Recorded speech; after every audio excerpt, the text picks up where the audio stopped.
Happy Monday, y'all. Welcome into another edition of DNVR Rams Live, presented by our friends at Branded Bills. Head to brandedbills.com. Use that code BBDNVR for 15% off of your first order. I'm Justin Michael, a.k.a. J Mike. Got a lot to get into. I'm glad that we have a little bit of clarification on the direction of the offense moving forward. If you saw the headline, Jay Norvell somewhat in a coy way confirmed this afternoon that Matt Mumme will be taking over the offensive play calling duties on game day. I gave kind of a weird answer, and we'll play that clip, but I have confirmed through multiple sources at this point that the players at least were told this morning that it will in fact be Mumme calling the plays. Kevin Lytle of the Coloradoan heard the same.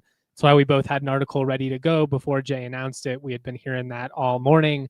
I came to fruition, obviously. We'll talk a lot about that. We'll get into takeaways from the matchup, talk about the offense as a whole, doing some things well defensively. I think the defense has played well enough for the Rams to at least be competitive, and if you can find any form of consistency, any type of spark on the offensive side whatsoever, I still think that in what seems to be a fairly weak and at least up and down Mountain West Conference, there's an opportunity here to turn your season around to a degree.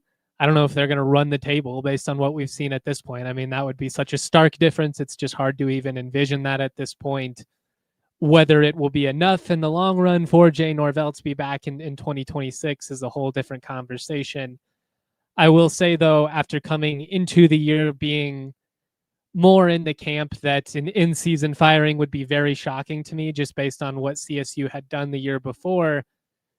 Now sitting at 1-3, it feels like the temperature of his seat has gone up dramatically. And that just really has to do with how dramatically the Rams have failed the eye test to this point. And that's the thing that I knew would be the case if you fell to 1-3. Technically at 1-3, all of your conference goals are still on the table. You could run the table in league play, win the league, all of that. Yes, it is possible.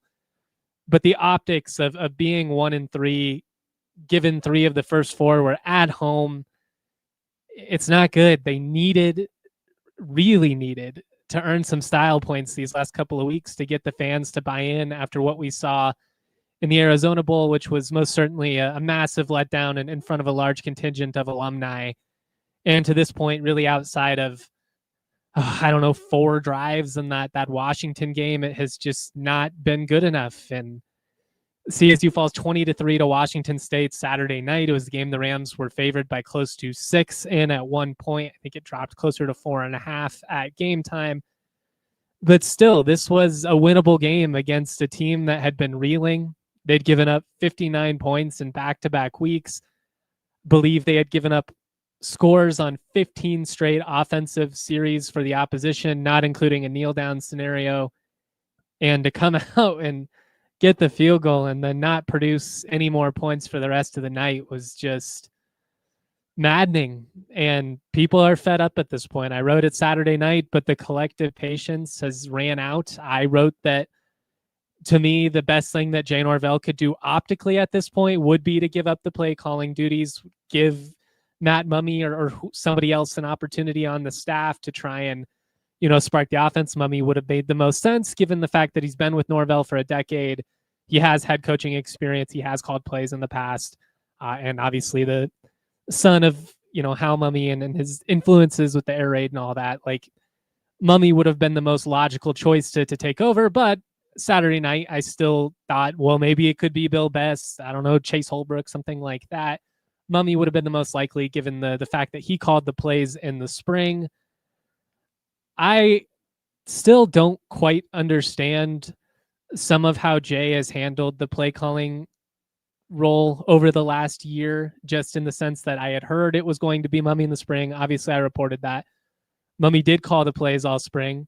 I had been told by multiple people inside the program and multiple players that they had been told that Mumme would be calling the plays.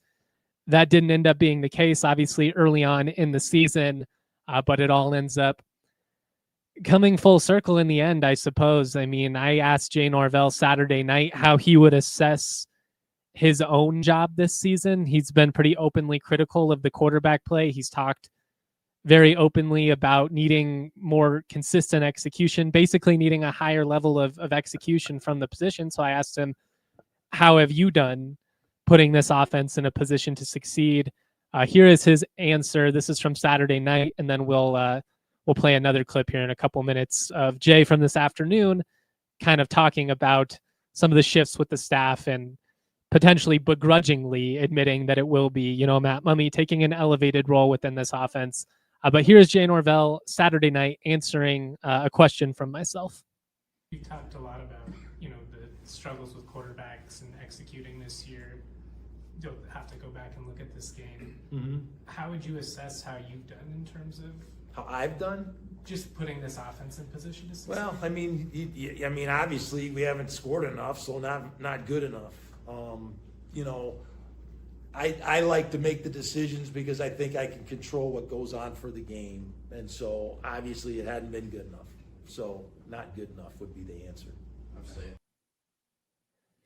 Unsurprisingly, but Jay seemed pretty dejected post-game, maybe a little bit more defensive with some of the questioning from Kevin and I than what we're used to. Also didn't feel like he was inappropriate or anything like that. I saw some stuff online about him quote unquote crashing out. I didn't feel like that was the case, but I do think that the frustration has boiled over and he is showing some of that emotion. He's showing some of that pressure that he feels now sitting at 1-3.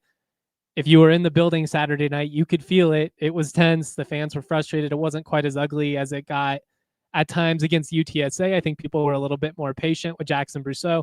I'll give my thoughts on his performance later on in this one.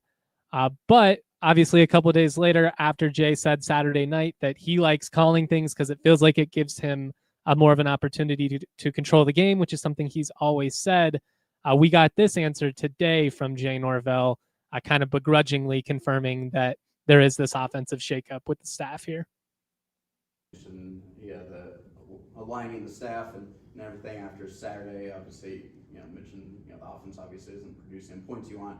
Is, play calling one of the considerations that you... Yeah, I think a lot of people have a lot of misconceptions about play calling, to be honest with you. But yes, our motto is we over me, and we're going to make decisions that are going to help the football team, and so, Matt and I have been handling offense for a long time, 9 years together.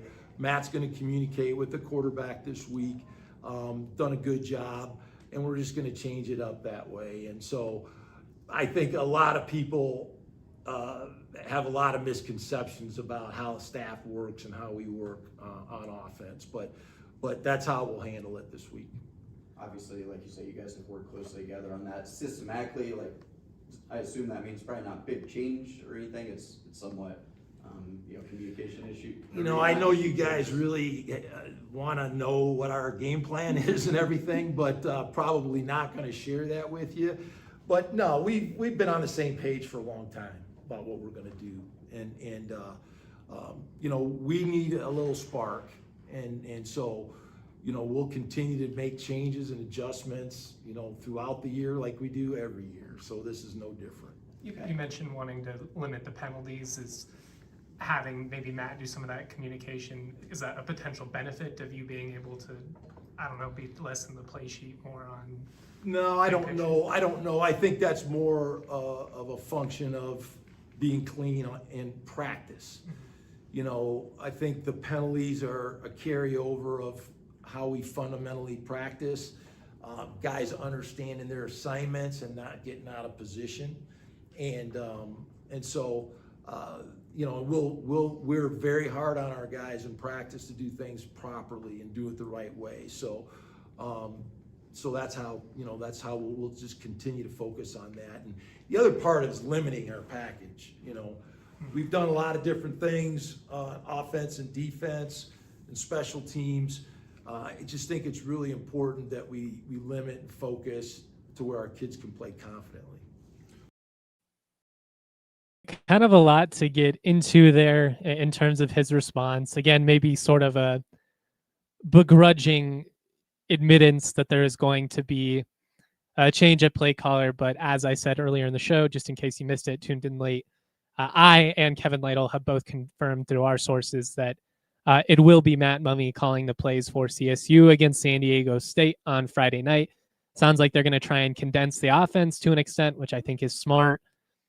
I will say, I do think that play calling is one of those that can be easy to nitpick over, and really it's the lack of result that's frustrating. What frustrated me more so on Saturday night was some of the just lack of rhythm and the timing of when they went to some of the sub package stuff with Taj Bullock and stuff like that. I think that's all legitimate gripes. I just mean that at times I think we nitpick over play calling, and it's really not necessarily indicative of a bad process. You just didn't get the result that you wanted. But at this point, when you're averaging 13 points at home, when you're an overturn call away from being 0-4, and you're struggling to score on defenses that seemingly haven't been able to stop anybody in the country other than CSU, clearly you have to shake things up. You have to try something there. I don't understand why Jay worded it so ambiguously there. I don't know if that's supposed to be strategic, like if he feels there's a competitive advantage in that being kind of up in the air when San Diego State watches that. Maybe it's just ego or pride. I know that he does not want to give up offensive play calling duties. If he wanted to give them up, he would have given them up a long time ago. But I also understand it from his perspective. He's been a long time offensive play caller. Basically the entirety of his tenure as a head coach, he's been the one who's called plays. He's always been in control. That's a big change to now implement, at this stage of his career. The thing is, desperate times call for desperate measures. And I think that a lot like what I tweeted Friday night or Saturday night, whatever the game was, I'm blending days together. The writing feels like it's on the wall at this point. And once it starts becoming a situation where you're coaching for your job, you'll see coaches throw all kinds of, potential solutions at the wall, just hoping that something will stick. I do want to be respectful because I commend him for making this choice. I think objectively it's probably too late, or a move that should have been considered, if not before the season, certainly earlier on in this process. I also was talking with a good friend of mine, Aaron, this morning, and he made a comment about how it feels eerily similar to the end of the Fairchild era, where you just start throwing all kinds of stuff, trying to find any type of solution. And I think, if you're on the more cynical side of things, that's probably a fair assessment as well. I just know that you had to try something. You're 1-3. All of the goodwill, all of the optimism has gone out the window at this point.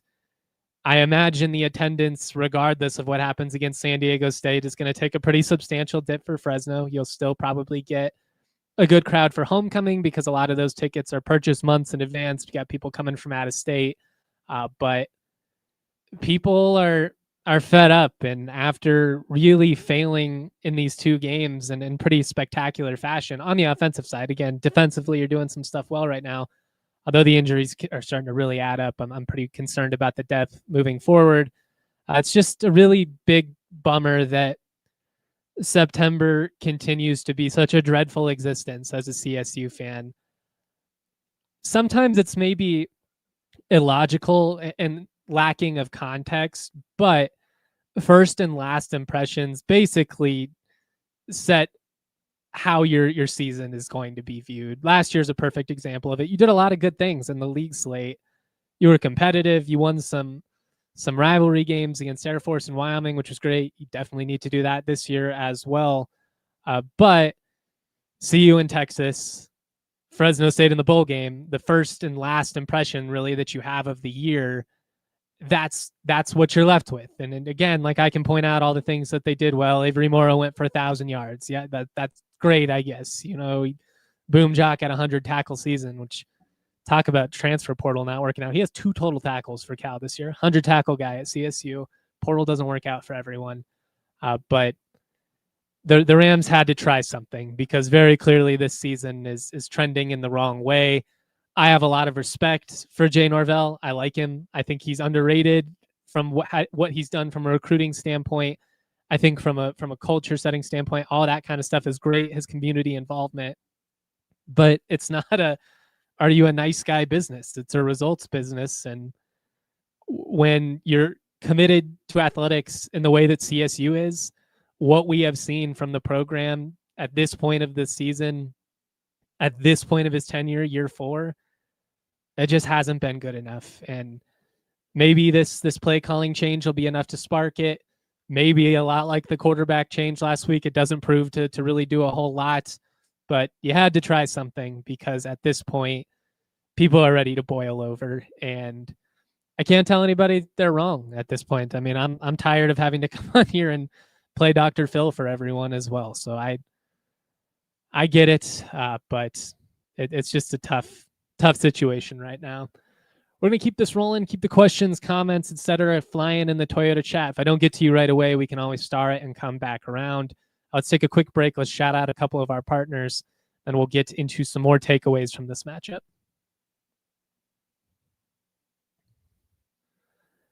Hey, Colorado, stop by your local Dick's Sporting Goods for the hottest apparel and footwear from top brands like Nike, Adidas, Hoka, H-O-K-A, not even 100% sure how you pronounce that one, DNVR, and more. Plus, score the latest equipment for baseball, football, soccer, basketball, golf, and all your tailgating essentials. If you found a lower price, we'll match it with our best price guarantee. Get your gear fast with free curbside pickup at your nearest store or easy shipping from Dicks.com, because every season starts at Dick's. You can find DNVR gear at Dick's Sporting Goods. Pretty cool. Take a picture, send it our way. Maybe we can come up with some giveaways for fans that, support our partners. I want to also shout out the homies at Game Time. The last couple weeks have not been very confidence inspiring. They have not done a lot to build on the excitement of the preseason. It's been more of a wake me up when September ends type scenario. But even when your team is bad, there's nothing like being out in the Colorado sunshine, cracking a couple ice cold beers pregame, hanging out on campus. Like, it's still a fun experience. And with our friends at Game Time, if you're looking to catch a game this fall, there's no better way to get the best deals on great tickets. The Game Time app gives the advantage back to fans. It's the hack for unlocking amazing tickets and experiences in just a few taps. It's incredibly easy to use, which I love. Plus, the Game Time guarantee means you can trust you'll get 100% authentic tickets on time and at the best price. Plus, the fees are always included. That's one of my biggest pet peeves with so many other sites out there. You think you're getting a great deal, you get charged with a bunch of bogus fees at the end. With Game Time, what you see is what you pay. They're very upfront with that process. Take the guesswork out of buying college football and NFL tickets with Game Time. Download the Game Time app, create an account, use that code DNVR for $20 off your first purchase. Terms do apply. Again, create an account, redeem that code at DNVR for $20 off. Tap, ticket, go. Download the Game Time app today. If you guys wouldn't mind giving me a thumbs up in YouTube, I certainly would appreciate it. If you're listening later on, you wouldn't mind giving a 5-star review with Spotify, Apple, etc. That would mean a lot to me as well. Just kind of putting a bow on some of this before we get into some of the takeaways from Washington State specifically, and kind of some of the things I'd like to see change with the offense, some of the things I'd like to build off, all of that. I will just say, I do think there's an opportunity here with how the defense is playing to potentially turn somewhat of a corner and at least salvage a respectable showing here in league play. Again, whether that will be enough in the big picture for Norvell to be back, at this point, it feels like he has a pretty steep hole to climb out of, just optically being 1-3 after how the season kind of fizzled out last year and after how it started as well. Just really feels like it was a big opportunity here to get some style points, to get the fans back on your side. And instead, now you're in a situation where you'd pretty much have to be perfect down the stretch and really, drastically change the temperature within the fan base. In the Twitter chat here, we have a comment that says, if CSU fired Jay, it would be a great opportunity to rebrand and get a big coach as we go into the new season. It is a factor that you have to consider. The move to the Pac-12, that's not something I've only just now brought up. I'm not trying to be, too over dramatic or too, overreactionary or anything like that. But we've talked about it. You don't make those type of bold moves with ambitions of being a middle of the pack G5 type program. And really the expectation was 7 home games with a third-year starting quarterback who we had heard, all offseason about how he was going to have his best season yet.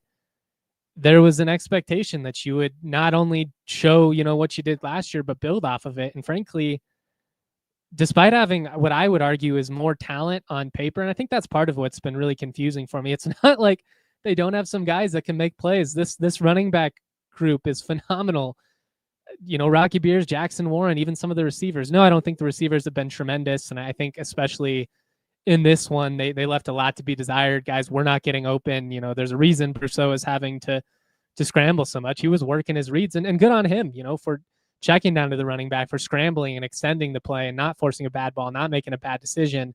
The receivers could help him out, but this isn't an offense on paper that should be this bad. And I think that when you look around the country, there are teams with far less talent on paper that just execute with better consistency. And in year 4, that's just really discouraging. Again, we'll see what happens here with Matt Mumme taking over.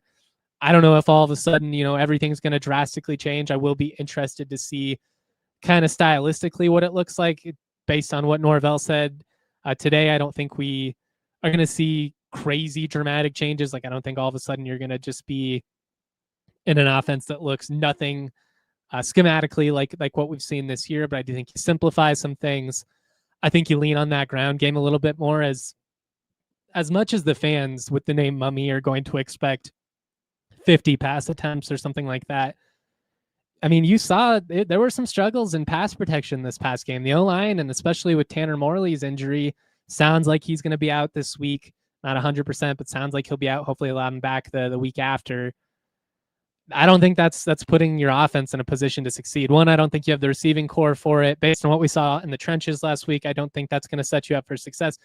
And 3, again, the running backs have been productive with their touches, and I think you need to find ways to lean into that. One of the things that I wonder if we'll see is some pistol formation. We saw a lot of that at times in 2023 and even some last year. That was something that they kind of learned by experience when, we got to New Mexico State. I believe they were in the pistol too. That might have been more of a run and shoot. But when he got to Nevada, obviously, Chris Alt had always run the pistol offense. It was kind of a thing that they were known for. And I feel like Norvell and Mumme felt like they had to kind of implement that into the offense to a degree as an homage to the history of the program. But what they discovered was it actually allowed you to run the ball downhill with more consistency, especially when you are an offense that in theory wants to spread it out and throw the football downfield vertically and take a lot of shots and wants to throw the ball a lot. But you've got Lloyd Avant, Dupree, and Marshall, other than when he put the ball on the ground, which felt so fitting. To me, that was the turning point of the game. 3rd offensive series. It was just the here we go again moment. It's going to be another one of those games. Like, you break off 3 straight awesome runs, looking, agile, breaking tackles, and then you put the ball on the ground. Just this season in a nutshell. But all of that is to say that, like, I don't think you drastically change everything you do. And I think that's some of what Norvell is trying to say here. Like, I don't think the offense is going to be night and day necessarily from like what they were trying to accomplish. It's just hopefully you can stay on schedule with more consistency. Hopefully you can better optimize the strengths of some of these players. And then kind of like what I asked Norvell, maybe having him be a little bit less buried in the play sheet throughout the game can help you eliminate some of those procedural penalties. I mean, it's not going to change holding calls or anything like that. But just everything about the operation needs to be far cleaner. And this at least is trying something, whether it proves to be enough in the end is TBD. You come out and you get your ass kicked again. Who knows what that means for the rest of the season? Again, like I do still want to be respectful to this staff. I'm not going to go through a list of like 18 potential candidates at this point. I don't think that's respectful to the people in the building. Personally, I know the fans are going to do it. I'm not, putting you down or being like shame. I get how it works as a fan, but I am a journalist. Despite some of the shit I took on Twitter Saturday night, I was trying not to ramble too much about that. But I will say real quick before we get into some of the takeaways. A lot of the interactions that I get in those scenarios are good natured, and I understand why people are doing what they're doing when they say things like, "Hey, make sure you ask about this." That's fair. You want to know. I get it. It's my job to try and get that information for you all, guys. Where I get frustrated is then when you start getting the passive aggressive commentary from folks being like, "Oh, nobody in the CSU media is willing to ask questions. All they do is kiss ass because, they have to keep their access." Yeah, there's an element of being respectful and playing the game to an extent, but the implication that Kevin and I, of all people, are not willing to be critical, that we're not willing to call out bad play, that we're scared to ask questions, it's disrespectful and it's incorrect. And I don't want to spend too much of the show, arguing with people who are trolling online, but there's just an irony to it all of people who don't have their name or face behind their account essentially calling me a pussy when they won't even have the courage to put their own name and face behind the shit they're throwing my way. It does get under my skin. And while a lot of it, again, is good natured, I know a lot of you mean well. From my perspective, it's been a really long night. I'm gearing up to do the job. And now you have people tweeting at you being like, "Hey, why don't you do your job for once? Hey, why don't you suck at your job? Why don't you not suck at your job?" Like, I'm human too. It hurts the feelings a little bit. I mean, damn, like I am the guy that did all the U Stacy reporting. Steve Adazio wanted to choke me on a weekly basis. Sure, I'm a CSU guy, but I've always been a straight shooter. I've never been scared to ask questions. I want to get the answers just as bad as you guys want to know them. Like, you guys think this is fun for me?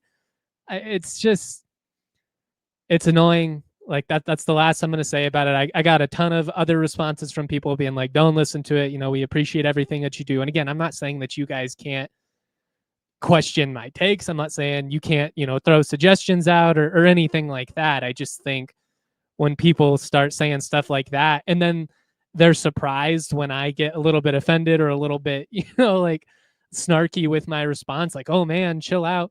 Bro, this ain't Kmart. This ain't Olive Garden where the customer is always right type shit. I mean, if you come at me in a certain tone, I'm not trying to be a dork here. I'm not going to challenge you to fight. It's not that deep, but like, I'm not above, getting a little snarky, hopping back in the mentions and going back and forth. Like, just keep that in mind. I think at times people think that we have to just be like, "Oh yes, sir, please give me some more." But like, if you're going to come at me a certain way, I might match your energy. That's all I'm trying to say. I don't want to make too much about the show at this. I think a lot of people love what we do. If I'm not your cup of tea, that's fine. But the implication that me and Kevin too, who's like a traditional journalist, literally had an investigative report come out about Steve Adazio before he ever coached a game. The implication that us that were too scared to ask questions, that were worried about getting access restricted, bro, I was reporting national news about coaching investigations 22 years old, completely independently. Like, I've been about this for a long time. That's my 2 cents on it. Thank you for letting me get that off my chest and honestly be in my feelings for a couple of minutes. It's therapy session sometimes for you guys on the pod, but sometimes it's therapy session for me as well. Some more injury updates. Let's get back on track. Let's get out of J Mike's feels. Does not sound great with Jacob Ellis moving forward. I'd be surprised if we see him again this season. Jackson Warren in a boot and on a scooter last weekend. I'd be surprised if he plays this weekend. I still think he's probably a couple weeks out. Don't know definitively. Norvell's been coy with that.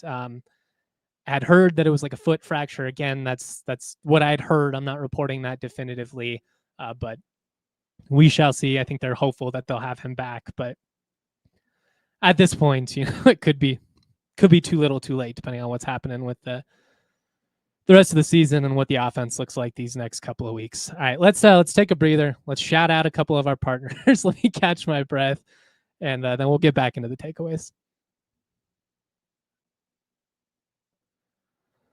All right, life can get you worked up. There might be some people calling you an idiot and telling you suck at your job online for, 2 straight days after, covering a brutal football program for the last 10 years. You might get cut off in traffic. Had that happen today, dude, almost caused an accident. That's always fun. You can lay on the horn. You can curse up a storm. Sometimes I might do that anyways.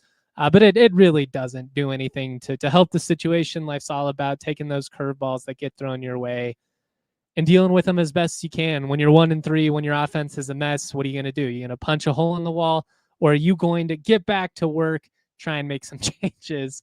I don't think this is what they wanted with the read, but life's chill when you choose chill, and Coors Light encourages you to do so.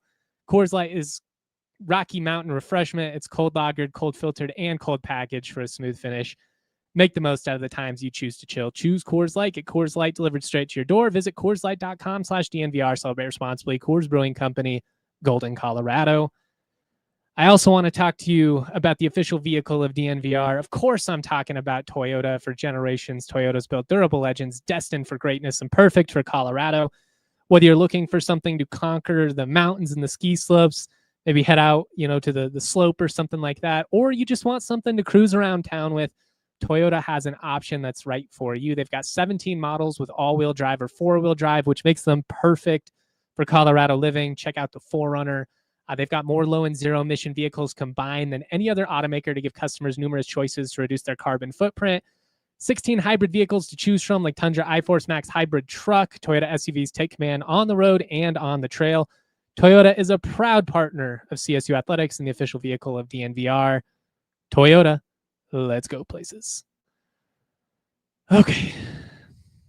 Let's get into the takeaways. Again, if you got any questions, comments, throw them my way. I'll get to as many as I can, although this afternoon we can't go super long. I got to get down to Denver for the old Broncos, and hopefully I'm feeling proud and not dejected like I tend to be when I'm leaving Canvas Stadium. Got some great questions in the comment. Open bar at the wedding? I hope so. What's the single mom count on the wedding guest list? I'll have to run the numbers and get back to you guys. We'll have to prepare for that one. All right. Getting back on track here. The O-line struggled. I actually thought Jackson Brousseau, all things considered, played a pretty clean game. 19-28, 188 yards. Didn't do anything that blew your mind, but I felt like he did a good job of progressing through his reads. He looked comfortable in the pocket, even despite facing a lot of pressure, which is a testament to him, being calm and cool in the moment. Did a great job of stepping up and scrambling at times, got a couple of first downs with his legs. I liked all of that. The biggest problem for the offense was there were so many setbacks all night long, especially early on. You're driving and then you put the ball on the ground.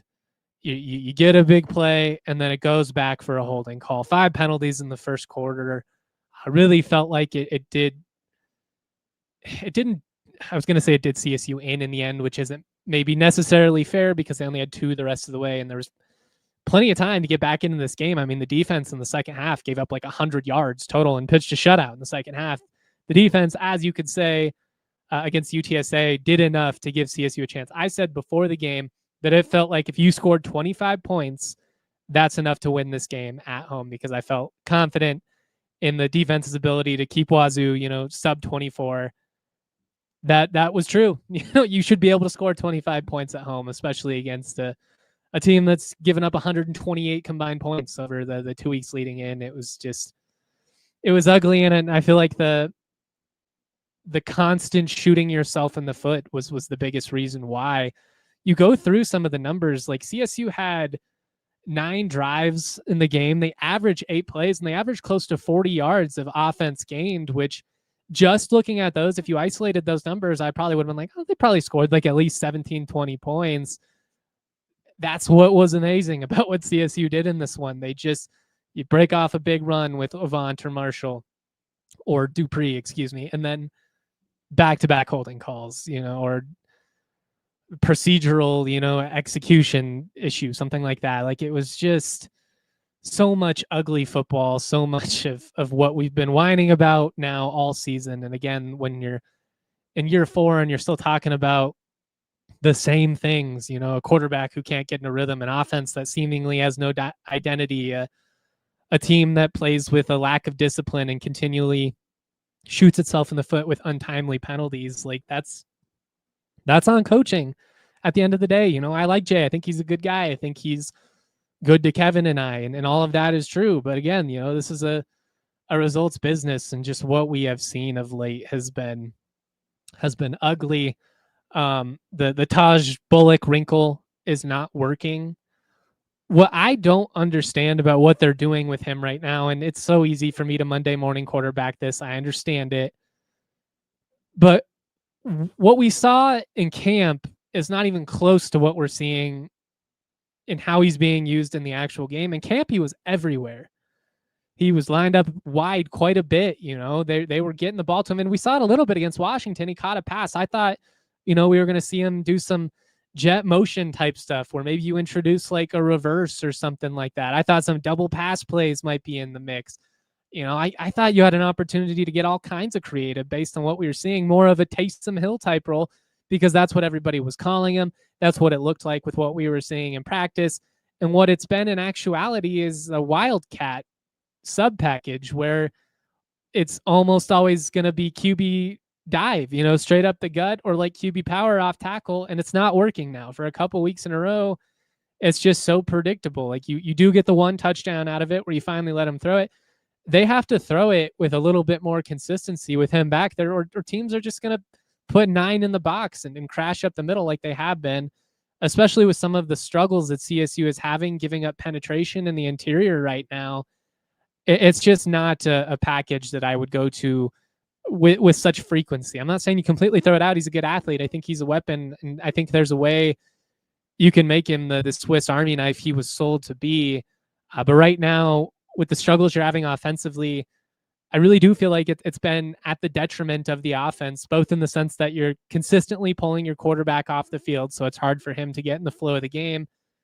But even with the struggles that they had, gaining traction with him back there this last week, like that first series where he comes in and takes a loss of 7 or whatever it was on the option pitch, and at least it was something different than just QB dive, but like they were moving the ball with consistency. Dupree had like 40 yards on that drive at that point. They're running the ball, and then you get cute and you lose 7 yards, and a lot like a holding penalty, it just ends up killing the flow of the drive. And that was really the tail of the game in this one. CSU averaged 3rd and 10. That was the average third down distance in this matchup. That's not winning football. And a lot of that had to do with negative plays. You gave up 9 TFLs. And then penalties. Like again, when you're averaging an 8-play drive, it's not like it was all 3 and outs. That would have been still frustrating, but maybe even less so. Like you're just getting absolutely dominated. CSU wasn't getting dominated. They just kept finding ways to shoot themselves and really beat themselves in this game. And for a 4th-year program to be doing that, it's frustrating. And that's why the patience is fed up with the fans at this point, because it's just been the same old shit each and every week, and that cannot continue to be the case moving forward. No, I don't think Brousseau was Superman out there, but he did enough to earn another opportunity, especially if you're going to shake things up, with the play calling. I felt like he did what he could to keep the offense on schedule. Now you need the guys in the trenches up front, the receivers, everybody else to execute with some more consistency. And that's some of what I was talking about with Braden, as harsh as everybody was on him. And again, I do think that Jackson looks smoother back there. I think he looked less frazzled, in the moment. And I do think that he should continue to start at least for another week. If you come out and score 3 points again, then I don't know, maybe you go back to the drawing board.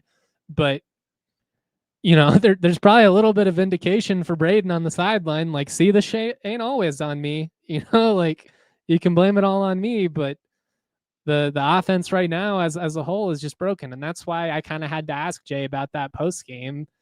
You keep talking about quarterback execution. Well, you tried changing the quarterback and it didn't change a thing.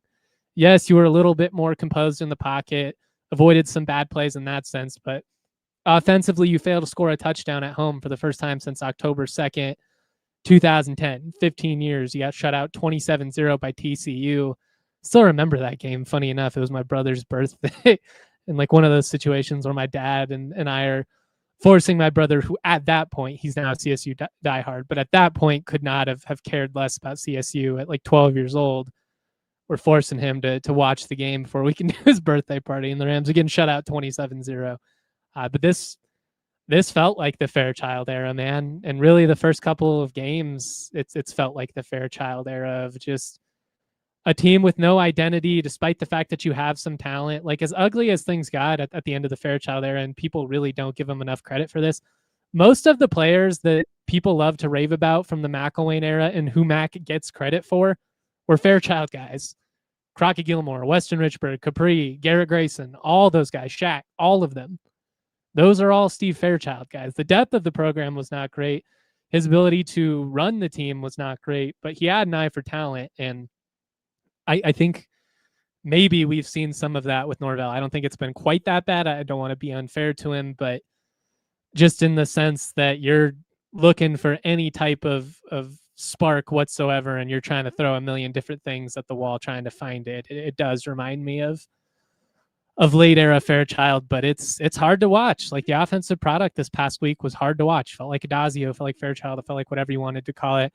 Defensively, you tip your cap to what they did in the second half. I felt like they adjusted well. I think Zevi Eckhouse maybe ran the ball a little bit more than they were anticipating. I did talk coming into the game that it was something we were seeing with a little bit more frequency from him, but I thought he did a good job of being decisive early on. The Rams aren't doing a great job of generating pressure with their front seven. I think the defensive line injuries have really started to add up. I mean, you lose Mukende and a couple of these guys. It's not a super ideal situation. They're just young and inexperienced there. And maybe as the season progresses, you see a little bit more success there. But I just feel like he did a good job of avoiding the rush, getting out of the pocket at times. And then the second half, I feel like CSU kind of countered. They sent a little bit more pressure off the edge. That's an area they've had a lot of success. Basically, all of their hits on the quarterback this year are coming, from guys like Lamondre Joe and, some of the nickel blitzes and stuff like that they're doing. Jarmalowicz has laid a couple of licks, but that is an area they've done better. I just feel like they've got to generate more traction. They only had a couple of tackles for loss. Felt like Eckhouse had a lot of time back there. They were doing a good job of getting rid of the ball quickly and moving the ball, early on. They haven't been a team that's run the ball very great this year.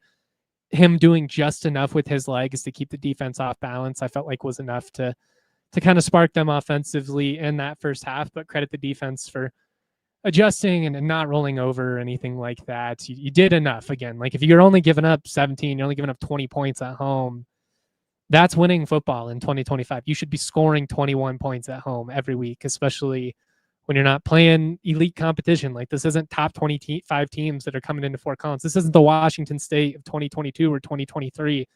There's a Washington State team that just got their teeth kicked in by North Texas. And just see CSU lay an egg the way that they did was very frustrating. And again, like I can talk about all these little things, but until you start executing with more consistency, what does it matter? I like the corners. They're going to get beat every now and then, but I think we saw 4 or 5 instances of them recovering well. The speed, of like Jahari Rogers, especially. There was one play where I'd seen it a million times. It looked like it was about to be a vertical shot for a touchdown. Rogers kind of got toasted off the line, but he had the recovery speed, ends up making a play on the ball without, picking up a PI. It was just one of those plays that, raised my eyes a little bit. And again, like one of those moments that makes me think, if you could just have a remotely competent offense, like what is the ceiling of this team? Had you been a team that could even score 25 points, would you be at least 2-2, if not 3-1 right now? Possibly. I mean, it's not good enough. We've got to see a pretty drastic change. Going through some key stats here. 7 penalties for 60 yards. That's actually less than what they had given up on average coming in, which really says something. 7 instances of 3rd and long. So 7 instances of 3rd and 9 plus. They went 0-7 on those downs. And that's going to happen when you got receivers, especially they're struggling to get open. Like your playbook is pretty limited in 3rd and 9+. And that's where avoiding those drive killing penalties. That's where avoiding the TFLs, on the rush play, giving up 7 in the sub package. That's the kind of stuff that you can't have. And when your average distance is 3rd and 10, it's just not winning football. Washington State, 9 tackles for loss, 4 sacks, both of those far too much. Did not feel like this was a banner day for CSU in the trenches on either side of the ball.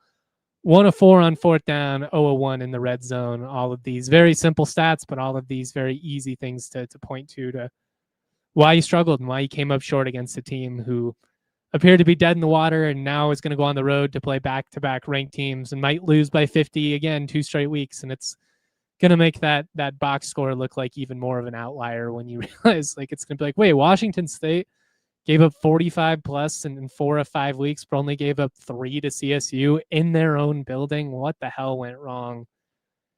Everything went wrong. Throwing out some helmet stickers, just some individuals I want to recognize. Owen Long, top 5 in the country in tackles, led CSU, unsurprisingly, 14 total in this game. He's so good. He's so freaking good. Him and Jalen Dupree are just the kind of guys that you dream of being able to build programs around. Lamondre Joe, I've been impressed with his physicality, especially, but 7 tackles, 2 PBU. That's a really good game. Jahari Rogers, give him a couple of PBUs. Jermalowicz had a big hit on the QB. A helmet sticker for the punter, Brian Hansen, 2 punts in the game with a 56-yard average. I actually ran into Brian Hansen in the parking garage, and it was just kind of funny to me. Again, like I'm not going to go into that whole rant again, but I was kind of in a pissy mood if we're being for real, especially after some of the tweets, that were sent my way about, not being critical and all that. And I was like, I take more crap from the people on Twitter than I do from the players who I'm actually criticizing. Like they're all cordial with me and really good dudes. So shout out to Brian Hansen. I think that might be the first time we've had an extended conversation in person. So appreciate him being cool. Jackson Brousseau, we'll give him a helmet sticker as well. First career start. Didn't lead a scoring drive, but felt like he executed fairly cleanly, played turnover-free football, did a good job of doing what he could to keep the offense on schedule. Now, if you could get some help in the trenches, that receiver from the scheme, with the play calling, all of that, maybe we can get going here with a little bit of momentum. All right, let me see what's going on in the Toyota chat here. I've been trying to stay on track, but it has seemed like it's been pretty active this afternoon. Seeing a lot of comments about, potentially losing certain talented players to the transfer portal. I mean, that's just part of the process, right? Like we kind of knew that would likely be the case with basketball post-tournament with Kyan Evans. And, you hoped that you might be able to hang on to a guy like Kyan or Jalen Crocker-Johnson. And sometimes you do, Neek had options. He could have gone elsewhere. Zay obviously had a million chances to transfer. Didn't do so. You could say the same thing on the football side with guys like Torrey Horton. There have been guys who had chances to go elsewhere and they have chosen to stick around, but it's a lot easier to choose to stick around when you're having success. And, once you're in these types of situations where we're talking about potential coaching changes and everybody's got their pitchforks and torches, ready to go, like, would you want to stick around a situation like that? Obviously, I hope to see him stay. I hope to see him be one of the guys that you look at in a couple years from now and you're like, man, he was one of the foundational pieces that allowed CSU to turn it around. And that still could be the case. Like as frustrating as the last few weeks have been, as fed up as all of us are, as disappointing as it's all been, whatever phrase you want to use, you still could win a conference championship. The league's not that good. I know me saying that based on what we've seen from CSU. If you're an opposing fan, you're going to roll your eyes and be like, well, you got your own shit to worry about, buddy. And trust me, we're well aware. Ironically, I feel like my read on a lot of the teams in the preseason has been pretty accurate. Maybe the one that I've been the least right on has been CSU. And that's been confounding to me as well, because again, it's not as if there isn't talent on the field. If they just straight up sucked, they had a bunch of scrubs out there, no chance to compete whatsoever, that'd be easier for me to accept because my eyes would be able to tell me that, like they just don't have, like 2022, that team just didn't have the horses to compete with any type of consistency. You had like 50 something scholarship players after the mass exodus. You had no realistic opportunity to be competitive whatsoever. And that's what made me roll my eyes when I saw some people being like, man, I saw straight through Norvell year one. I'm like, really? Did you? I don't think that's fair to him. I feel like that's a bit of an overreaction based on not enough context. But year four, it's obviously a different story. And I'm not trying to talk anybody down at this point. And until CSU is able to show us that things can be drastically different, that this team can just play far cleaner, can execute with more consistency, it feels like the chances of having new leadership on the sidelines is pretty high next year. And who knows, maybe giving Matt Mumme a chance here is all it takes, and that's what sparks everything, and it's all great, and they go 7-1 or 8-0 or whatever it is, and come December, we're sitting here being like, God, September sucked, but you want to know what? That ended up actually being a pretty fun season. I'd love that to be the case. I'm not rooting against Jay Norvell. I think there's a portion of the fan base that probably is. Yeah, and I'm not even telling you you're wrong at this point. Like, it has not been good enough. I do know that the potential struggles that come with starting over are significant. That you're possibly looking at 2, 3, 4 losing seasons in a row. It's also possible you get the right guy in and boom, you spark it and you hit the ground running, and that's great. I'm a little dubious of that in the portal era. If this was McElwain being able to inherit all that talent and you knew for certain that was going to be a case, that's a different conversation, but you don't. And that's the thing about all the people advocating for an in-season change. There's really not a huge benefit in doing it other than like the fans just get to say, finally, we don't have to deal with that guy anymore. Because first of all, if you make an in-season change, all of a sudden the portal window opens up for your players, and you might be in a situation where half the roster just dips. I mean, what was it, Marshall or whatever last year? The players basically just decided we're not playing in the portal or in the bowl game after their coach had got let go. I mean, it could put you in a really brutal situation just competitively. I do think that had you not changed anything, had you not switched, not been willing to try quarterback change, not been willing to give Mumme the play calling duties, it would have got crazy ugly. And very clearly you had to try something. But for the people who are tweeting at me today and like, why is he still employed? Because what's the real benefit of moving on right now? Really, the big question is whether or not he's going to be the guy that leads us into the Pac-12 era. And based on how the last month has gone, I've started to feel doubtful about that. I had a lot of optimism coming into this year because I respected Norvell's resume. I do think he's a good guy. I do think he has an eye for talent. And I was hoping that he'd be able to figure it out. And I felt like if that were to be the case, that would have been the best case scenario for the program this year. Again, because you found some consistency, continuity is hard to find. All of that's great. Instead, it's very quickly turned into feeling like 2018 Bobo or 2011 Fairchild, where the writing's on the wall. We're all just kind of waiting, and it's kind of a matter of if, not when. I still would love to see this team find success because I like interacting with Norvell. I think he's a good guy. I think he's got a good eye for talent. I think if he would delegate some of the responsibilities and maybe empower some of the people on his staff, it would allow him to succeed more. I don't know that with any certainty. None of us do, but you had to try something very clearly. Shout out to our guy Chad here in the Toyota chat, becoming a member of the DNVR Supporters Club. It's a great way to support us here at DNVR. Really appreciate all of you guys, continuing to support the show. And, I see a lot of comments here in the Toyota chat asking about, potential coaching hires. Again, I don't want to be like, here's my top 10 guys. As far as some of the names I've seen floated on Twitter, I think some of them are asinine. I think some of them are batshit crazy. When you start seeing people being like the Gundy era. What about the Gundy era in the last 5 to 10 years has made you be like, give me some of that?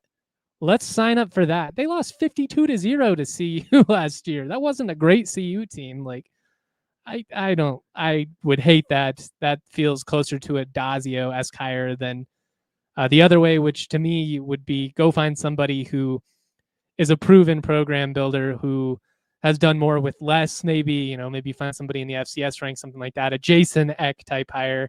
But honestly, on paper, Bobo and Norvell were great hires.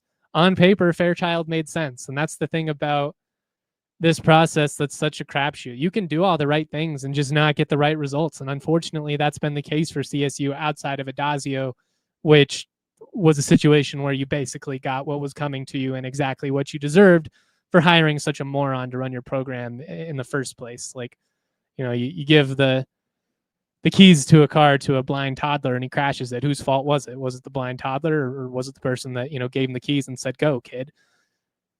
I think this is a good job. I think in the Pac-12, it's more desirable than it's ever been. There's going to be more exposure. The fact that it's new and shiny is something that people always gravitate towards. They're going to talk about it. They're going to watch it because it's new. I think this is a gig that would be appealing if CSU were to make a change, because CSU institutionally commits to athletics.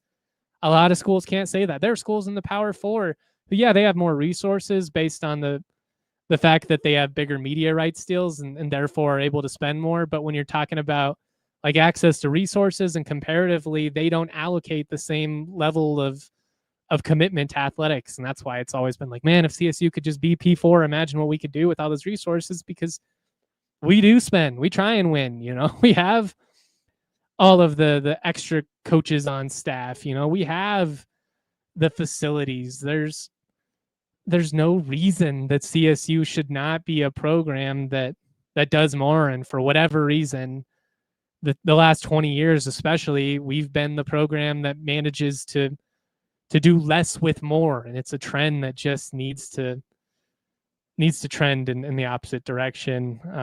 Shout out to Drippington also joining the DNVR supporters club. Oh man, and our guy A85 Ramos also joining. Much love to all of you for being supportive of our content and sticking with us. I understand that it's been